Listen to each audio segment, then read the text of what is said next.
Kif il-ħadd se terġa' ssir il-Maratona ta' Malta, Transport Malta qed ħejji pjan dettaljat lill-maniġjar ta' traffiku sabiex tiżgura s-sigurtà massima kemm għall-atleti kif ukoll għall-pubbliku. Il-Maratona ta' Malta, li issa saret appuntament annwali fil-kalendarju sportiv tal-pajjiż, se tibda mis-Saqqajja fir-Rabat u tintemm f'Taslima. Ir-rotta tgħaddi minn diversi toroq, kemm prinċipali kif ukoll sekondarji, u għalhekk qed issir koordinazzjoni mill-qrib bejn l-awtoritajiet kollha involuti.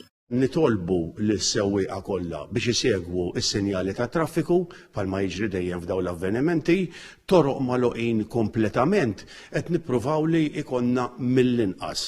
Il-bqija bħalma jiġri f'kull maratona, kullimkien mhux hawn Malta biss, kif jgħaddu l-atleti it-toroq jinfetħu normali. Il-maratona se tibda fis-7:15 ta' filgħodu u mistennija tintemm l-ħabta tas-sija ta' wara nofsinhar f'Taslima. Matul dawn is-sigħat, is-sewwieq huma mħeġġa jsuqu b'kawtela akbar, speċjalment meta jaraw gruppi ta' atleti tul ir-rotta. Aħna bħala Transport Malta kif dejjem ngħidu ħankunu qegħdin naġġornaw lis-sewwieqa kollha through il-mobile app li għandna aħna li jisimha TM Alerts, ħankunu qegħdin ngħidu fejn waslet il-maratona, fejn qiegħed magħluq u fejn ġie miftuħ. L-awtoritajiet qed jappellaw għal kooperazzjoni tal-pubbliku sabiex dan l-avveniment sportiv illi ta' kull sena qed jiġġenera interess lokali u internazzjonali ikun ta' suċċess.